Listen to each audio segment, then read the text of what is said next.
कल मैंने आपको बताया कुंडलियां क्या होती है। कुंडलियों में पहली दो पंक्ति दोहा की होती है और अगली चार पंक्तियां रोला की होती है। ठीक है।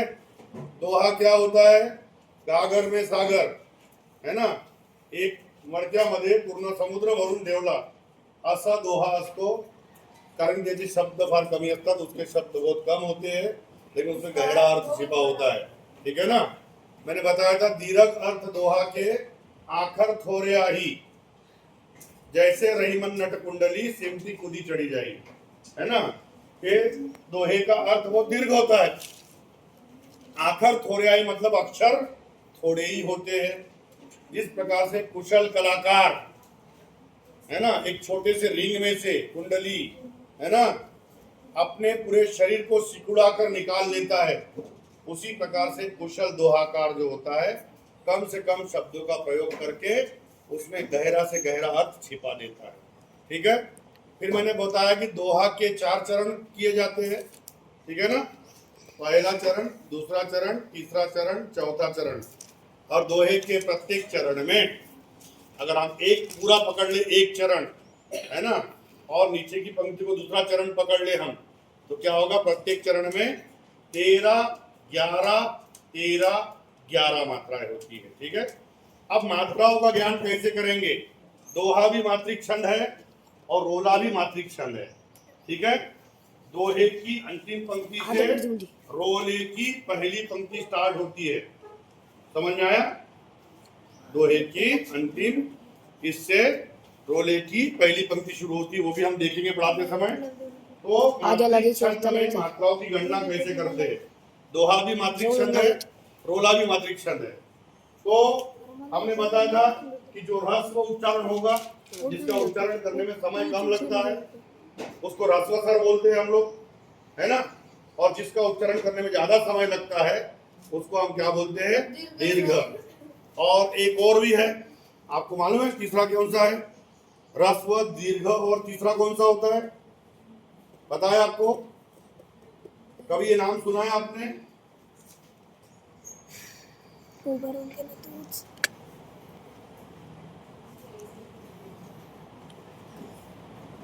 ये नाम सुना है आपने कभी? फ्लूट स्वर नहीं सुना है? बोलो राम, बोलो ओम नमः शिवाय। इसमें आपने फ्लूट स्वर का प्रयोग किया है। समझ में आया? क्योंकि जिसका उच्चारण 2 गुना से ज्यादा लगता है उसको क्या बोलते हैं? फ्लूट स्वर। आपने कई सारे मंदिरों में ये देखा होगा लिखा हुआ, ऐसे ऐसे ऐसे। देखा है कहीं? हाँ, देखा है? ये 3 क्या है? ये 3 का आंकड़ा मतलब 3 गुना समय। राम। समझ में आया? बात समझ रहे आप?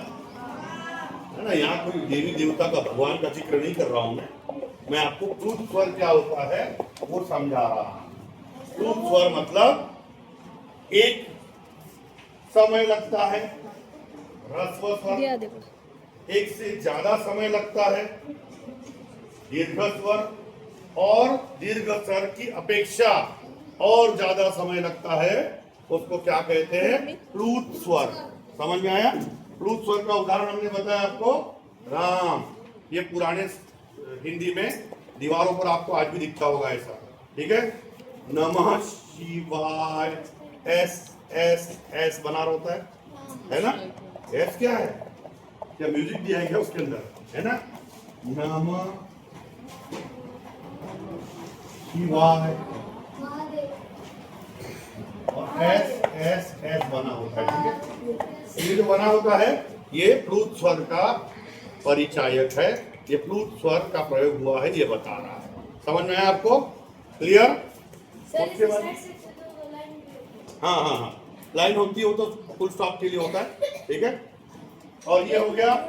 उसका गुरु में 2 मात्राएं होती है दीर्घ स्वर वाले वर्ड में, जैसे आ, ई, उ, ए, आई, ओ, औ। इससे बनने वाले का, की, कु, के, कई, को, कौ, ये क्या हो गए साहब? दीर्घ स्वर हो गए। इसको बोलेंगे हम गुरु। मात्रा कौन सी होगी? गुरु की। संयुक्त अक्षर जहां पर कोई ज्वाइनिंग लेटर होता है उसको हम गुरु ही मानेंगे।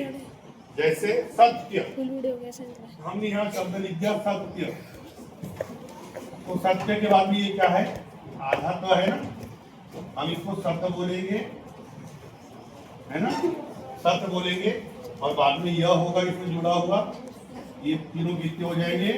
गुरु प्लस लघु इज इक्वल टू 3 हो जाएंगे। गुरु प्लस लघु इज इक्वल टू 3 हो जाएंगे। सत्य के कितने हो गए? 3। समझ में आया? अब आप बताओगे मुझे इसके हिसाब से, है ना। इसको मिटा देता हूँ, सबने लिख लिया। अनुस्वार और विसर्ग, है ना, युक्त वर्ण गुरु माने जाते हैं।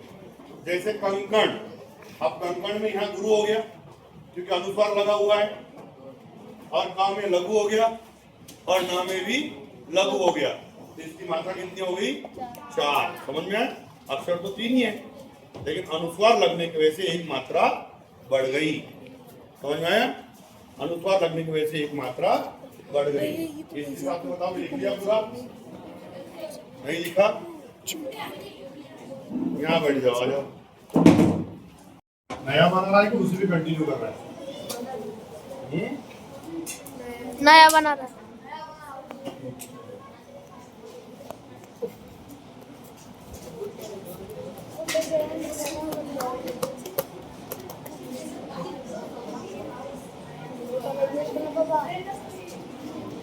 अब हम डायरेक्ट वो दे खोल के देंगे।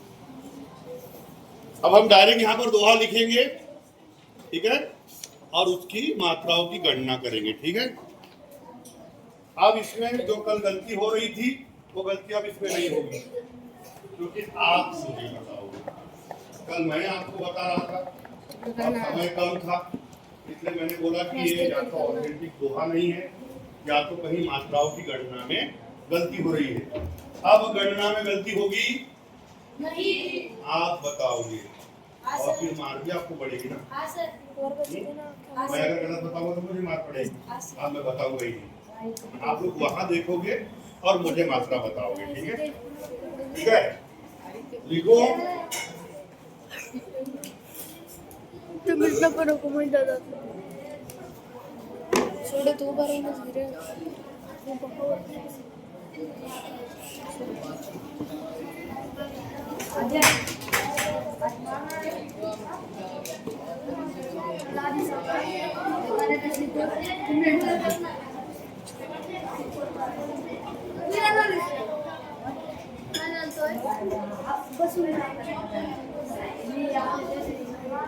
फिर बोला, मेरे से ज्यादा इम्पोर्टेंट आपकी बात नहीं है।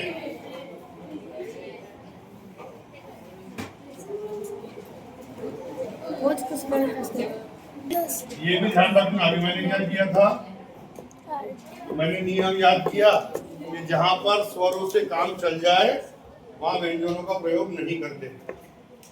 समझ में आया?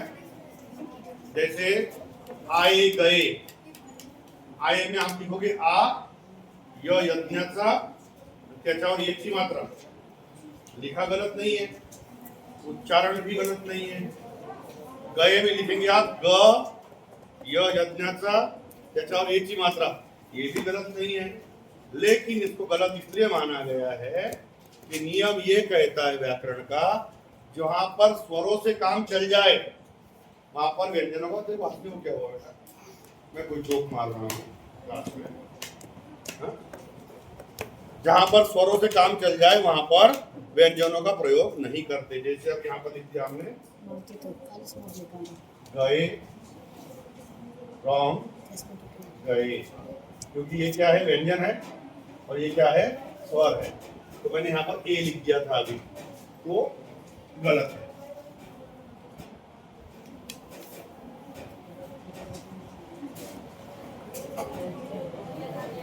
यहाँ पर यही आएगा, क्योंकि किसी का बदलने का अधिकार हमको नहीं है।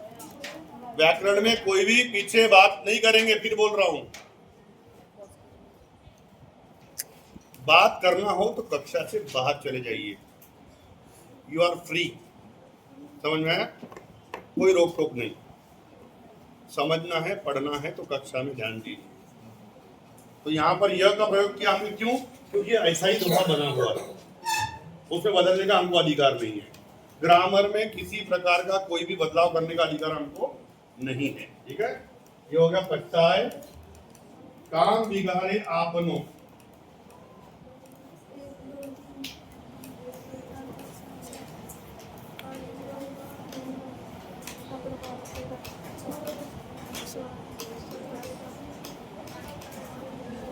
जग में हो चुका है।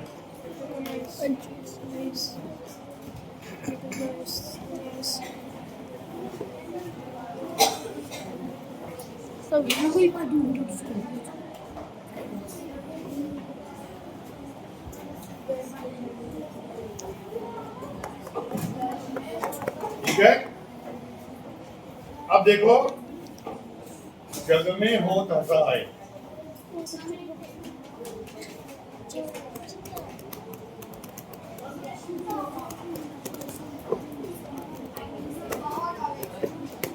चित्त में चैन न पावे। या दोहा की होती है और अगली चार पंक्तियां रोला की होती है। दोनों भी छंद है, दोहा भी छंद है, रोला भी छंद है। ठीक है, और मैंने आपको एक विशेष बात बताई थी कि दोहे की अंतिम पंक्ति जग में हो फसाया है, इस रोला की पहली पंक्ति का स्टार्ट वहीं से होगा। समझ में आया? बात समझ में आ गई? यहाँ दोहा समाप्त हो गया हमारा।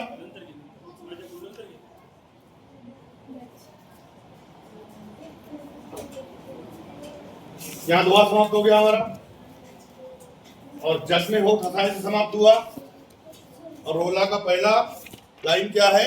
जग में हो फसाए। ठीक है, और इसकी जो पहली पंक्ति होती है उससे रोला का एंड होता है। समझ में आया? मेरी बात समझ रहे हो या ऐसी गर्दन हिला रहे हो? नंदी बैला सर की अरे वो पाणी येईल का हो, पीक पाणी चांगलं होईल का हो, असं तर नाही म्हणाल ना? हाँ, बात समझ में आई सबके? दोहा के अंतिम पंक्ति से रोला की पहली पंक्ति स्टार्ट होगी और पहली पंक्ति से रोला का एंड होगा, है ना? समझ में आया? वो भी देखेंगे। अब आप बताओ मुझे मात्रा ज्ञान, ह्रस्व है कि दीर्घ है? ये ह्रस्व, ये दीर्घ, ये दीर्घ, ये दीर्घ, ये ह्रस्व, ये दीर्घ, ये दीर्घ, ये दीर्घ, ये दीर्घ, ये ह्रस्व, ह्रस्व है, ह्रस्व, ये ह्रस्व, ह्रस्व, ये दीर्घ, और ये। ह्रस्व। अब देखो 24 आना चाहिए। 2 और 1 3 और 1 4 और 2 6 और 2 8 और 2 10 और 1 11 और 3 11 और 2 13। ये पहला चरण हो गया। ठीक है, 2 और 2 4 2 6 7 8 8 और 3 11। ये दूसरा चरण हो गया दोहे का। ठीक है, आ गई 13 11, यहाँ पर आ गया 13 और यहाँ पर आ गया 11। समझ में आया?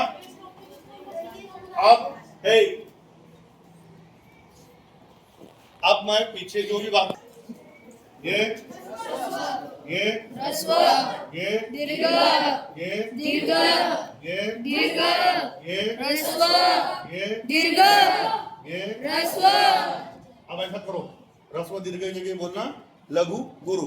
गुरु मतलब दीर्घ। ठीक है, समझ में आया? और लघु मतलब अपना छोटा। ठीक है, ये लघु, ये गुरु, ये ये ये ये और ये। ठीक है, आप काउंट करते हैं 2 और 1 3, 3 और 1 4 और 2 6 और 2 8 और 2 10 और 3 13। ये हो गया एक चरण, है ना। यहाँ पर भी आगे 13 मात्रा है। अब यहाँ पर 1 और 1 2 और 2 4 और 2 6 और 1 7 और 1 8 और 3।